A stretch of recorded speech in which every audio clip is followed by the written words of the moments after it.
हाँ, तो मेरे प्रिय छात्रों, पिछली क्लास में हम लोगों ने देखा विमीय विश्लेषण में विमा क्या होती है और विभिन्न व्युत्पन्न राशियों के विमीय सूत्र किस प्रकार से ज्ञात किए जा सकते हैं। अब इस क्लास में हम लोग आज डिस्कस करेंगे कि इन विमीय सूत्रों के क्या उपयोग है। एक पद्धति के मात्रक को दूसरे पद्धति में बदलना, सूत्र की सत्यता की जांच करना और विमीय विधि के द्वारा सूत्र की स्थापना करना। और ये तीनों ही उपयोग बहुत इंपॉर्टेंट है, तो हम लोग एक एक करके इनके डिस्कशन में आते हैं। नंबर फर्स्ट है एक पद्धति के मात्रक को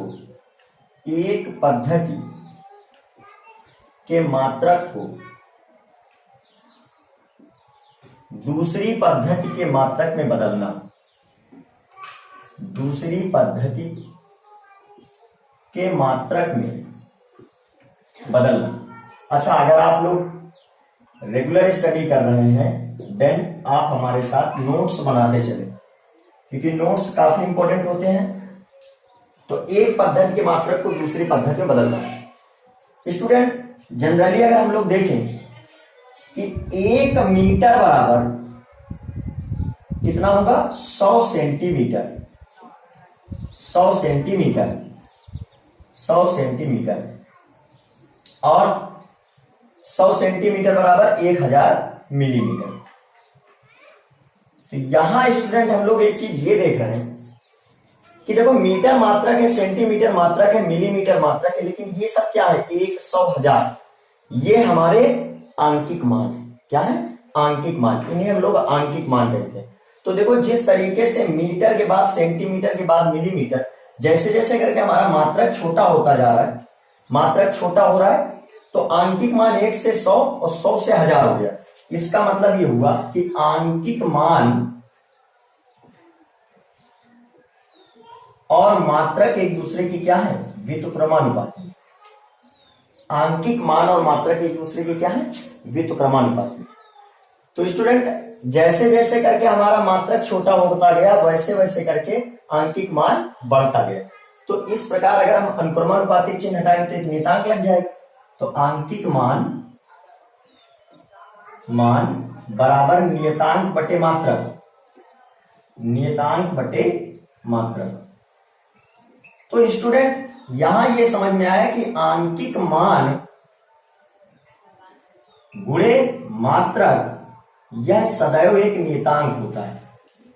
तो नियतांक है तभी तो हमने 1 मीटर लंबाई को जब 100 सेंटीमीटर मापा दूसरे मात्रक से, तो दोनों बराबर है। और जब 1 मीटर को 1000 मिलीमीटर मापा तो भी ये बराबर है। मतलब ये मान नियत है, तभी हम बराबर करते चले गए। अब स्टूडेंट, मान लीजिए सपोज दैट कि एक पद्धति में हमारे पास माना पहली पद्धति में आंकिक मान n1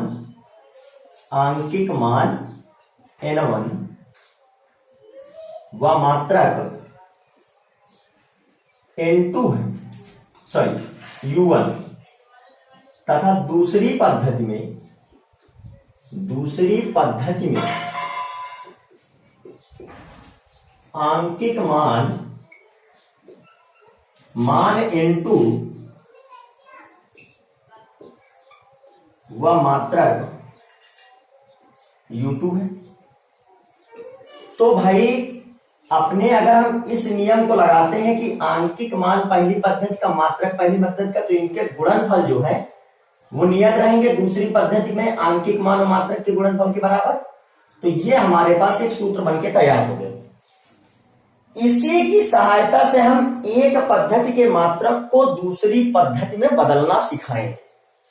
तो अब कुछ उदाहरण के साथ हम बात करते हैं कि कैसे हम एक पद्धति के मात्रक को दूसरी पद्धति में परिवर्तित करें।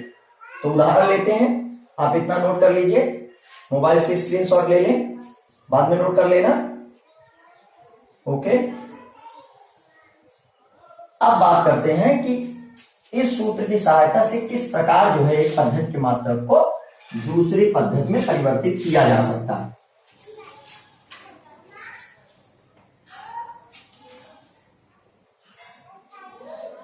देखिए स्टूडेंट, हम परिवर्तित करके दिखाते हैं एक पद्धति के मात्रक को दूसरे पद्धति में। तो जैसे मान लीजिए कि उदाहरण है, एक न्यूटन को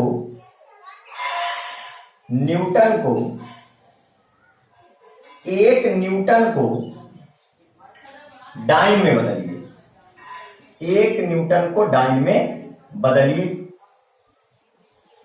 तो भाई सबसे पहले ये देख लेते हैं कि न्यूटन क्या। तो न्यूटन बल का एक मात्रक है जो MKS में है, मतलब मीटर किलोग्राम सेकंड पद्धति में। ऐसी पद्धति जिसमें लंबाई का मात्रक मीटर, द्रव्यमान का मात्रक किलोग्राम और समय का मात्रक सेकंड हो, उसे MKS पद्धति है।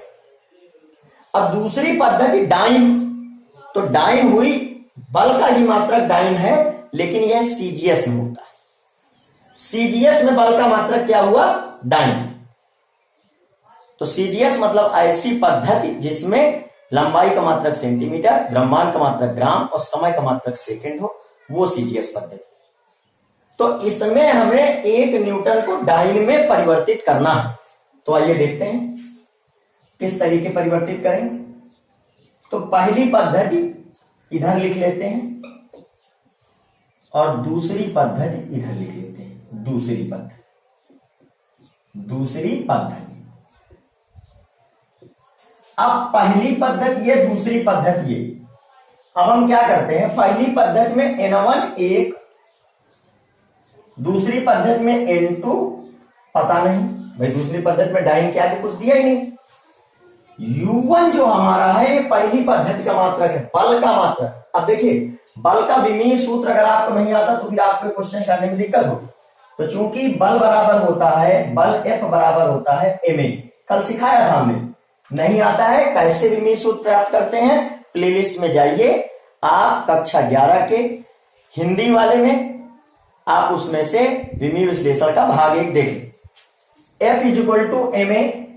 अब यहां पे देखिए, ये त्वरण है मीटर पर सेकंड स्क्वायर, ये द्रव्यमान है किलोग्राम। तो बल का जो विमीय सूत्र बना, द्रव्यमान के प्लेस में कैपिटल M लिख देंगे और त्वरण हुआ हमारा मीटर पर सेकंड स्क्वायर। तो मीटर L है, सेकंड T है, तो LT⁻²।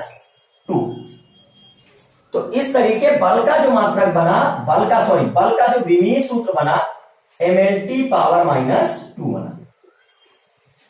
अब छात्रों यहां क्या करेंगे, पहली पद्धति है तो बल के मात्रक में M1 लिख दें, L1 लिख दें, T1 लिख दें, ⁻²। दूसरी पद्धति है तो M2 लिख दें, L2 लिख दें, T2 लिख दें, -2। तो इस प्रकार हमने जो है इसको बना लिया। M1 का मतलब हुआ कि द्रव्यमान पहली पद्धति में, लंबाई पहली पद्धति में, समय पहली पद्धति में, द्रव्यमान दूसरी पद्धति में, लंबाई दूसरी पद्धति में, समय दूसरी पद्धति। क्लियर? अब स्टूडेंट सूत्र लगाना है हमको अपना। सूत्र N1 U1 = N2 U2। N2 की वैल्यू नहीं पता है हमें, तो N2 = N1 U1 बटे U2 मान रख देते हैं। N1 का मान हुआ 1, U1 का मान हुआ M1 L1 T1 ⁻², U2 का मान हुआ M2 L2 T2 की ⁻²। अब स्टूडेंट M1 क्या है, पहली पद्धति में द्रव्यमान तो वो किलोग्राम में है, तो किलोग्राम। M2 क्या है, दूसरी पद्धति में द्रव्यमान तो वो ग्राम है। L1 क्या है, लंबाई पहली पद्धति में, तो वो आपका मीटर है। L2 क्या है, लंबाई दूसरी पद्धति में, तो वो सेंटीमीटर है, CGS पद्धति में। ठीक है। अब आपका बचा ये टाइम। तो T1 पहली पद्धति में सेकेंड और दूसरी पद्धति में भी सेकेंड ही है। अब पावर में -2। तो बेटा किलोग्राम होता है 1000 ग्राम, नीचे ग्राम। मीटर होता है 100 सेंटीमीटर, इंटू में है 100 सेंटीमीटर अब बटे सेंटीमीटर। और सेकंड वाला टर्म ये कैंसिल हो जाए, सेकंड से सेकंड कैंसिल। तो अब स्टूडेंट यहां ग्राम से ग्राम कट जाएगा, सेंटीमीटर से सेंटीमीटर कट जाएगा। तो क्या बचा, N2 इज इक्वल टू, देखो 10 की घात, सॉरी ये यहां पर 1000 लिखना है आपको, 10 की घात 3 ये बना, 10 की घात 2 ये बना, तो मिला के हो गया 10 की घात 5। तो भाई आप बोले अतः 1 न्यूटन में कितने डाई निकले, 10 की घात 5 डाई निकली। ठीक है स्टूडेंट, समझ में आ गया, नोट कर लीजिए। भाई देखिए आपकी पढ़ाई आयुष पांडे फिजिक्स चैनल में रेगुलर चल रही है, तो आप क्या करिए, अपने आसपास अन्य दोस्तों को भी जो है इस चैनल के बारे में बता दीजिए, तो जो है वो भी अपनी पढ़ाई स्टार्ट कर लें। रेगुलर वीडियोज पढ़ेंगे, पूरा कोर्स पढ़ाया जाएगा, कोई दिक्कत नहीं।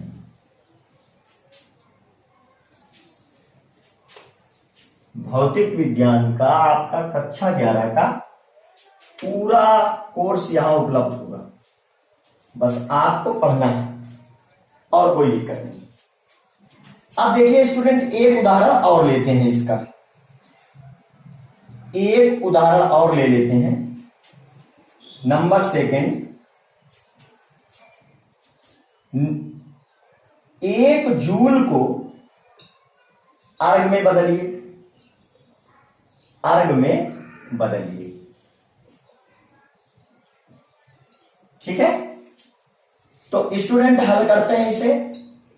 भाई जूल क्या है, जूल है हमारा कार्य का मात्रक। तो सबसे पहले कार्य का मात्रक अगर जूल है तो जूल का हमें, सॉरी कार्य का हमें विमीय सूत्र पता होना चाहिए। ठीक है, तो कार्य का विमीय सूत्र ज्ञात कर लेते हैं। तो चूंकि कार्य बराबर होता है बल गुणे विस्थापन, बल गुणे विस्थापन, तो अभी बल जो है हमारा ये मूल मात्रक के पदों में नहीं, मूल राशियों के पदों में नहीं, तो कर लेते हैं।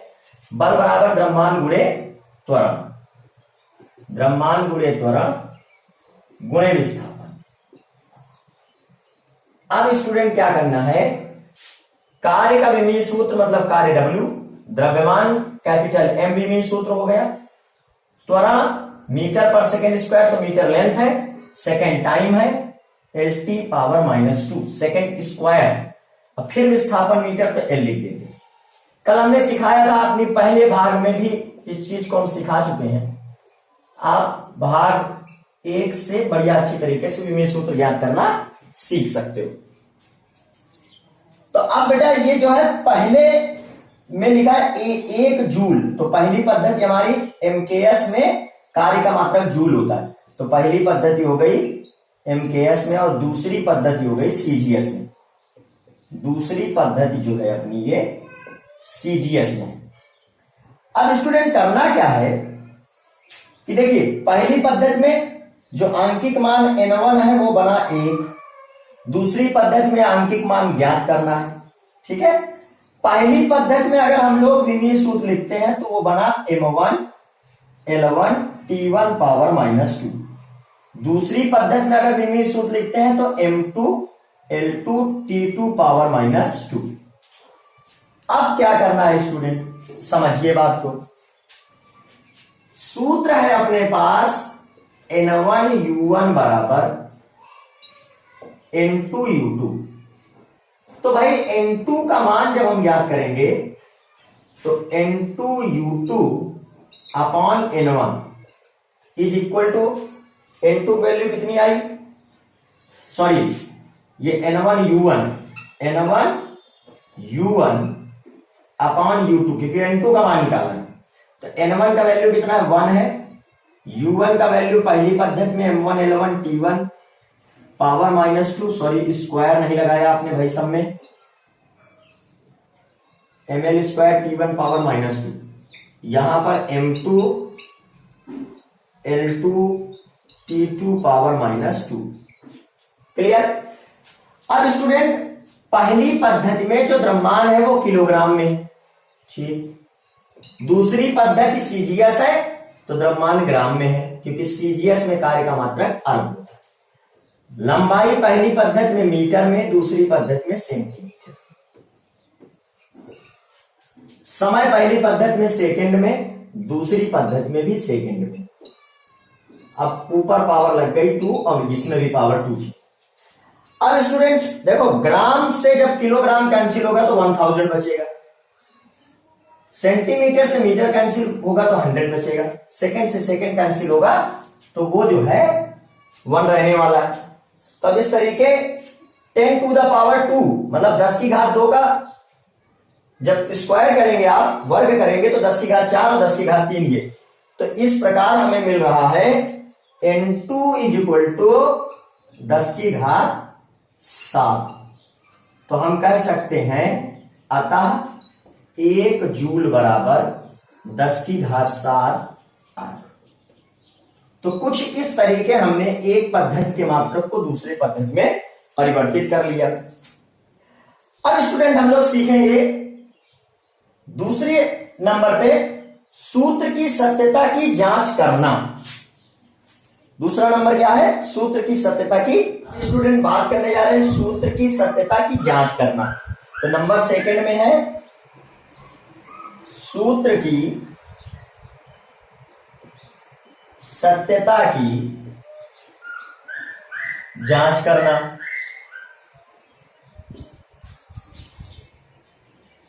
तो स्टूडेंट इसमें क्या होता है कि जैसे मान लीजिए आपके पास कोई सूत्र है, तो अगर वह सूत्र सही है तो सही सूत्र में ऐसा होगा कि जो सूत्र का बायां पक्ष का विमीय सूत्र है वह सूत्र के दाएं पक्ष के विमीय सूत्र के बराबर होगा। मतलब सूत्र की सत्यता के लिए, सूत्र की सत्यता के लिए सदैव बाएं पक्ष का विमीय सूत्र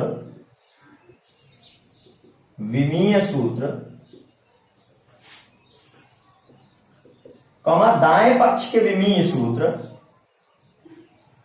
दाएं पक्ष के विमीय सूत्र के बराबर होगा, बराबर होगा।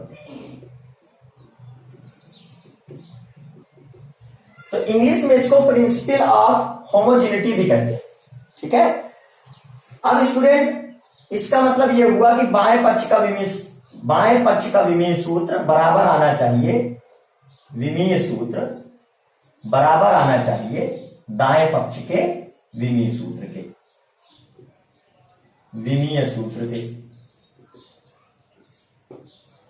तो ऐसा करते हैं स्टूडेंट, एक जो है एग्जाम्पल लेते हैं और चेक करते हैं क्या ये सत्य है अथवा असत्य है। तो एक उदाहरण लेते हैं। उदाहरण first, half mv square is equal to mgh को चेक करते हैं कि क्या यह सूत्र सत्य है। तो अब इसमें देखते हैं भाई, तो अगर हम लोग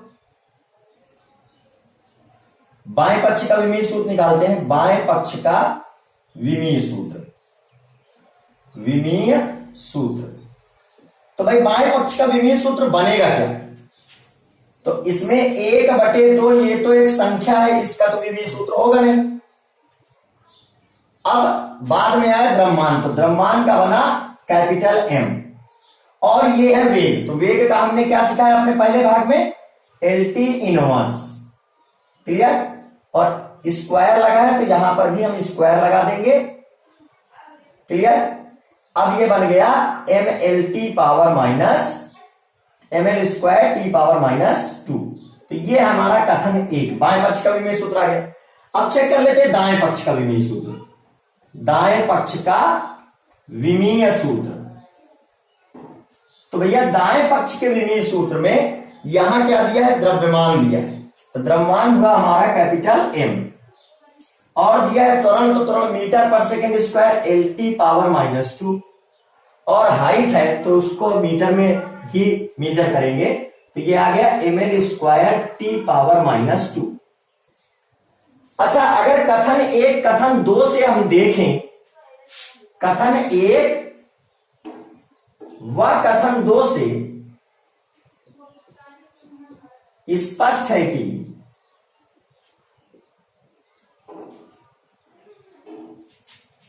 बाएं पक्ष का विमीय सूत्र, बाएं पक्ष का विमीय सूत्र बराबर दाएं पक्ष का विमीय सूत्र।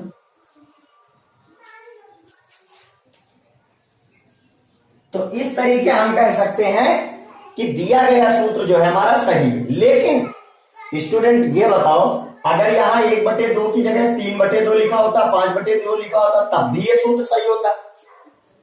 तो यही तो बात है कि विमीय विधि के द्वारा जब हम सूत्र के सत्यता की जांच करते हैं तो उसमें जो गुणांक में जो नियतांक लिखे होते हैं, नियत संख्याएं लिखी होती हैं, उन संख्याओं के बारे में जांच नहीं हो पाती। तो यह विमीय विधि द्वारा सूत्र की सत्यता की जांच करने का क्या है, फेलियर है।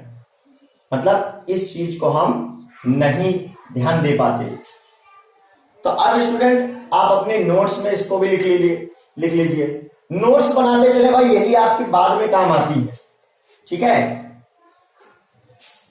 अब हम क्या करते हैं, नंबर 3 में चलते हैं। विमीय विधि के द्वारा सूत्र की स्थापना करना, सूत्र की स्थापना करना। भाई ये नंबर 3 तो जो है बहुत इंपॉर्टेंट है।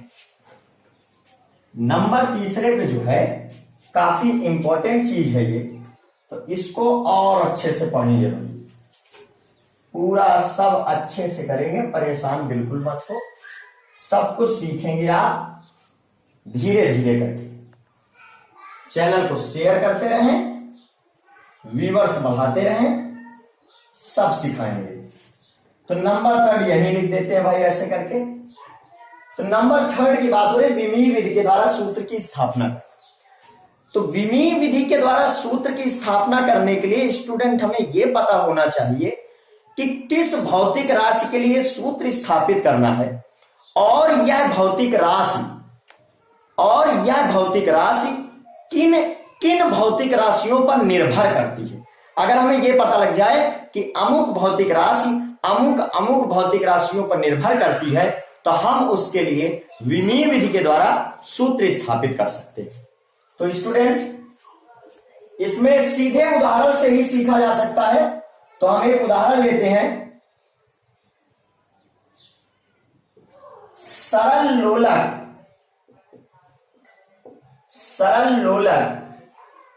के आवर्तकाल के लिए व्यंजक। तो अब ये एक्चुअल में स्टूडेंट ये सरल लोलक क्या है, तो सरल लोलक बनाना बड़ा आसान है। आपको करना क्या है, एक कोई धागा ले लेना है ऐसे करके, और उस धागे में एक जो है गोला बांध देना नीचे। तो गोला रहेगा, ऊपर धागा रहेगा, और धागे को जाकर के कहीं दृढ़ आधार पर लटका दिया जाएगा। उसको जब आप गोले को खींच के ऐसे छोड़ेंगे, तो गोला ऐसे खींच के आप छोड़ेंगे तो यहां से यहां आएगा, फिर यहां जाएगा, फिर यहां आएगा, फिर यहां जाएगा। तो स्टूडेंट एक बार गोला जब ऐसे जाके वापस आ जाएगा तो उसको एक आवर्तकाल कहेंगे। ठीक है, तो सरल लोलक द्वारा एक कंपन पूरा करने में लिया गया समय सरल लोलक का आवर्तकाल कहलाता है। तो स्टूडेंट ये है हमारा दृढ़ आधार। ठीक है, और इस दृढ़ आधार से ये हमने एक धागा बांधा, पतला धागा, और ये है हमारा सरल लोलक, बाब, इसको बोलते हैं बाब। ठीक है, तो ये हमारा एक क्या है, गोला ही है, धातु का गोला। ठीक है, अब दृढ़ आधार से एक रस्सी बांधी, धातु का गोला लगाया और इसको ऐसे करके छोड़ दिया। तो पहले इधर जाएगा, फिर इधर से इधर जाएगा, इधर जाएगा, फिर वापस यहां आ जाएगा। तो इतनी देर में जितना इसने समय लिया होगा उसको एक आवर्तकाल कहेंगे। तो चलो स्टूडेंट, हम लोग जो है इस आवर्तकाल को इसकी साम्य अवस्था से, यहां से जब ये ऐसे जाएगा, फिर ऐसे जाएगा, फिर वापस आएगा, इतनी देर में इसने जितना समय लिया उसको हम बोलेंगे आवर्तकाल कैपिटल टी। स्टूडेंट अब बात करते हैं ये टी किस किस चीज पर निर्भर कर सकता है। तो यहां जो भी चीजें हैं उन पर निर्भर कर सकता है।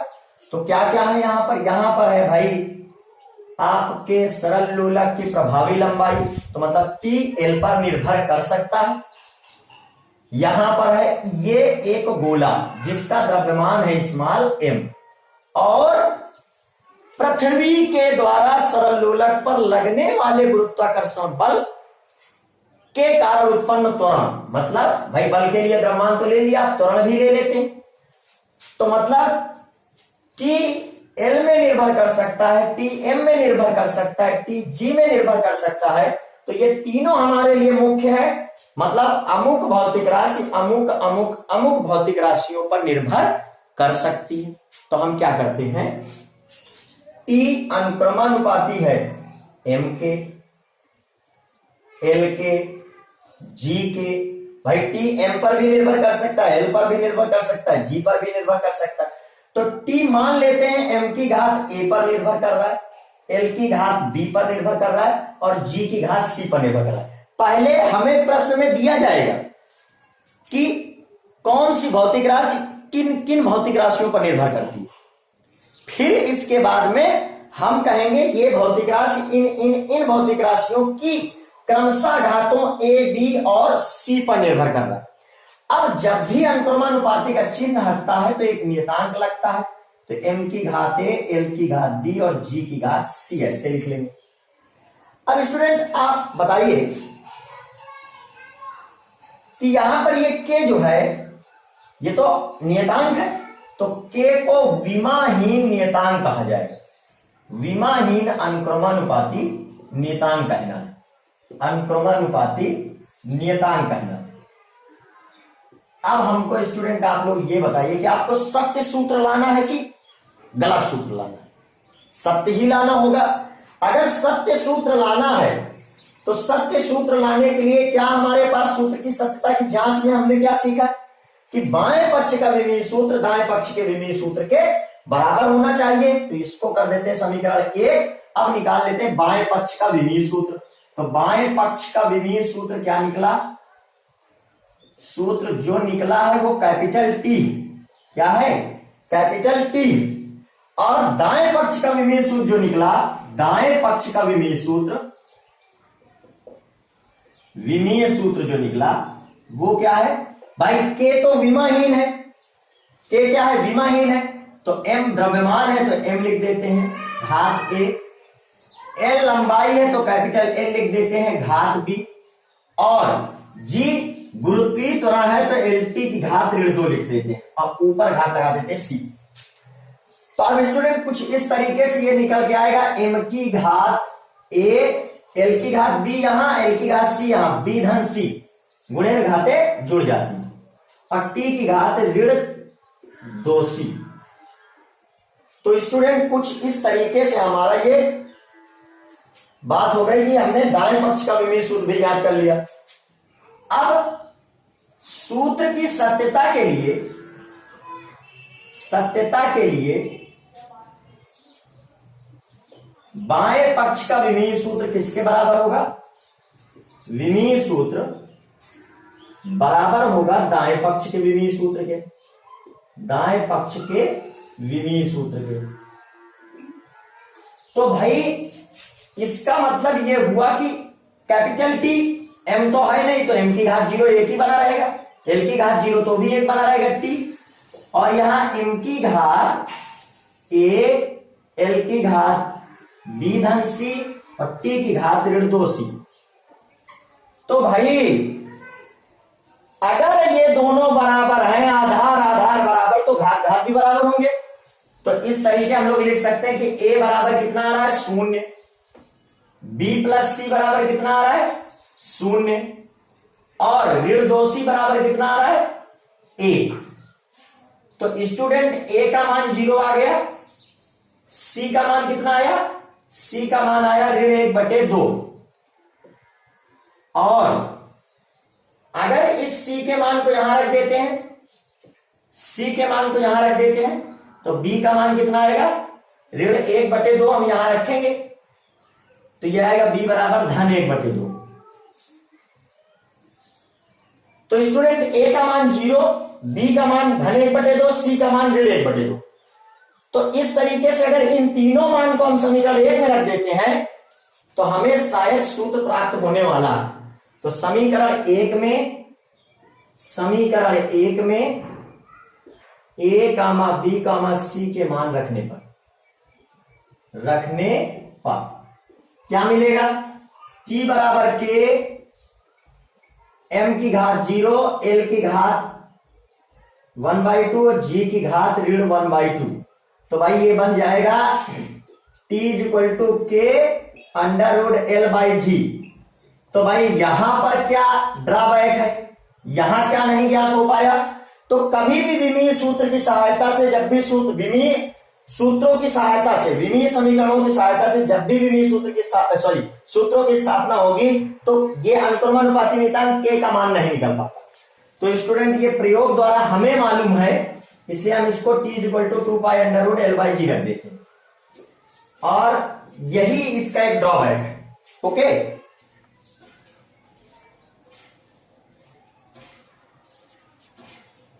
हाँ तो स्टूडेंट आज हमने जो है विमीय विश्लेषण की जो थ्योरी वाला पार्ट था वो समाप्त कर दिया है। अब कल करेंगे इनके न्यूमेरिकल्स। स्टूडेंट अगर पढ़ाई अच्छी लग रही है तो चैनल को सब्सक्राइब करें और बेल आइकन दबाएं, नोटिफिकेशन में वीडियो आती रहेंगी। अपने आसपास अदर स्टूडेंट्स को इस चैनल के बारे में बताओ ताकि इस चैनल के माध्यम से वो भी पढ़ाई कर सकें। Okay, thank you so much.